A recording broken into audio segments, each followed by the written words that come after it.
إلهي هم نحرس سبحانه وتعالى.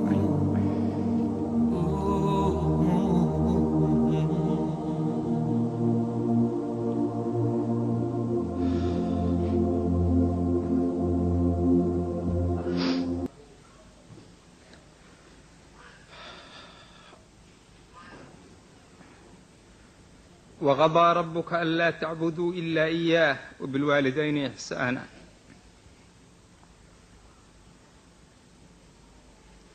إما يبلغن عندك الكبر أحدهما أو كلاهما فلا تقل لهما أف ولا تنهرهما وقل لهما قولا كريما.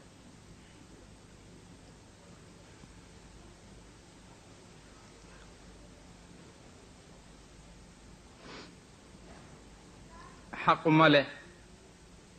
إن داخل أقبله حق ماله إن داخل بنيه حق ماله إلا الأمر إن لا ترى له دعاء أي حق لا يدعي. رب ارحمهما كما ربياني صغيرا.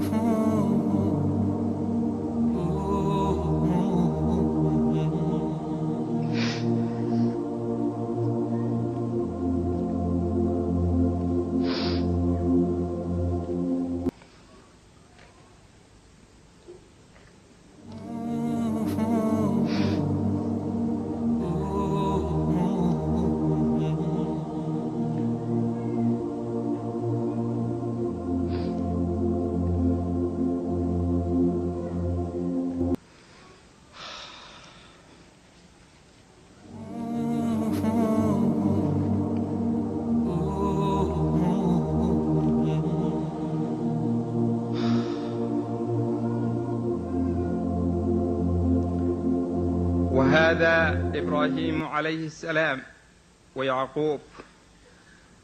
ووصى بها إبراهيم بنيه ويعقوب يا بني إن الله اصطفى لكم الدين فلا تموتن إلا وأنتم مسلمون.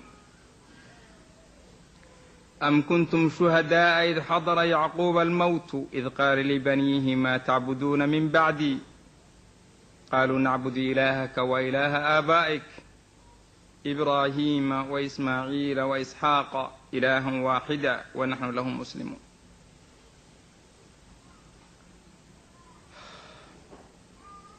وحق وي والدك سلاسي ود ذاليان أما حقا سيليه marka waa hooyo waa inan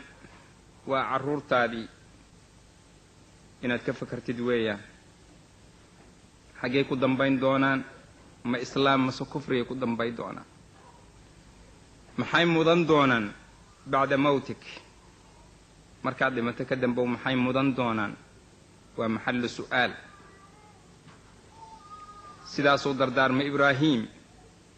ووصى بها إبراهيم بنيه ويعقوب يا بني إن الله اصطفى لكم الدين فلا تموتن إلا وأنتم مسلمون. أم كنتم شهداء إذ حضر يعقوب الموت إذ قال لبنيه ما تعبدون قالوا نعبد إلهك وإله آبائك إبراهيم وإسماعيل وإسحاق إله واحدا ونحن له مسلمون.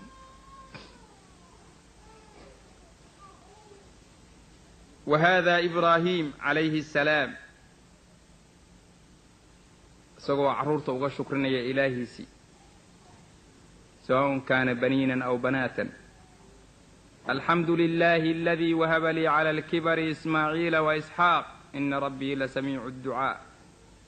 رب اجعلني مقيم الصلاة ومن ذريتي ربنا وتقبل دعاء. ربنا اغفر لي ولوالدي وللمؤمنين يوم يقوم الحساب. دعاء مركع عرورته وأمدوا رجينا يا والد كويان. ربنا اغفر لي ولوالدي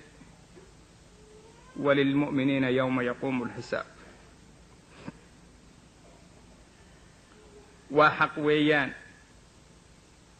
وهذا يعقوب أيضا وقال يا أسفا على يوسف وبيضت عيناه من الحزن فهو كظيم. murug iyo shallayto iyo indha caddaan indhihii ku caddaadeen ilmihiisii oo waayey faldata ka badi yaa baniya laa tadkhuluu min baabin waaxidin waadkhuluu min abwaabin mutafariqa wamaa ugnii cankum min allahi min shay in alxukmu ila lilah calayhi tawakkaltu wacalayhi falyatawakkal ilmutawakkiluun iyagoo waaweyn oo xaasas lahu la dardaarmaya u leeya isku meel ha ka gelinina cadowgoodan arkina isku meel ha ka gelinina magaalada waa dad waaweyn oo mas-uul noqon kara laakiin isaga agtiisa weli waa carruur weyn isaga agtiisa weli waxay u baahan yihiin taladiisa isaga agtiisa weli waxay u baahan yihiin inuu hantaaqda ka ilaaliyo ayay u baahan yihiin qaala inamaa ashkuu bathii waxusnii ila allah waaclamu min allahi maa laa taclamuun ilaahay wuu ku imtixaanay nebiyullaahi ibraahim carruurtiisii xubbigeedii kolkaa waa sheegtay inuu gowraco inankiisii inuu gowraco ismaaciil markuu orodkii gaaray micigiisii wuxuu ugu jawaabay baarinimo darteed oo aabihii u baarinimo falayo ifcal maa tu'mar yaa abati ifcal maa tu'mar satajidunii in shaa allahu min alsaabiriin yaa allah ilaahay baa u qiray inuu ahaa balaa mubiin ah balaa ina hada lahuwa albalaa'u almubiin wafadaynaahu bidibxin cadiim ilaahay subxaanahu wa tacaala asaga carruurta bixiya oo dadka siiya ama wiil ha bixiyo ama gabar ha bixiyo lilaahi mulku samaawaati waalard yakhluqu maa yashaa yahabu liman yashaau inaatha wayahabu liman yashaau dukuura aw yuzawijhum dukraanan wainaatha wayajcalu man yashaau caqiima cidina mulki uma laha inay la timaado ilaa cidaan gabar keensan karin walaa cid baan wiil keensan karin ilaahay hiba uu siiye weyn subxaanahu wa tacaala ilaahayna looga shukriyo siduu ibraahim uga shukriyey alxamdu lilaahi aladii wahaba lii cala alkibari ismaaciila waisxaaq ina rabbii la samiicu ducaa isagoo ka rajaynaya inay u duceeyaan oy diintaan qaadaan oo u dhaxlo sidii nebiyullaahi zakariya uu ilaahay u baryay subxaanahu wa tacala inuu walad saalixa siiyo marka walad saalixuu kama yimaado ilaa zawja saalixa moogiy marka ilaahay buu u baqay diintii ilaahay buu u baqay waliyan yariunii wayariu min aali yacquuba wajcalhu rabbi radiya yaa zakariya inaa nubashiruka bigulaamin ismu yaxya lam najcal lahu min qablu samiya diintii buu u baqay inay jiridgooda u baqay ilaahay buu weydiistay subxaanahu wa tacaala khalaf khayr la weydiistay ilaahay waa ugu manno sheegtay subxaanahu wa tacaala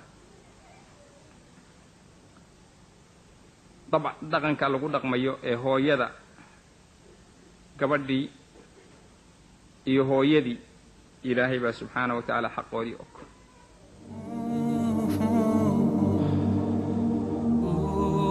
xaqu zawja qofku zawjada inuu xaqeeda ilaaliyo intaan ka gudbin gabadha rasuulka calayhi salaatu wasalaam siduu u ajiibi jiray balkeeri oo ugu baarnimo fali jiray gabdhaha u dhalay faatima radia allahu canha wa ardaaha ayuu dama cali inuu la guursado binta abi jahl ka horraysay rasuulka u dacwootay yaa abati dadku waxay u malayeen inaadan gabdhahaaga u qiiroonin abi jahl gabadhiisii baa layla guursanay rasuulku asagoo caraysan buu istaago u yidhi wallaahi inaan la kulminin binta rasuulillahi wa binta caduwillaah fataraka caliyun can dalik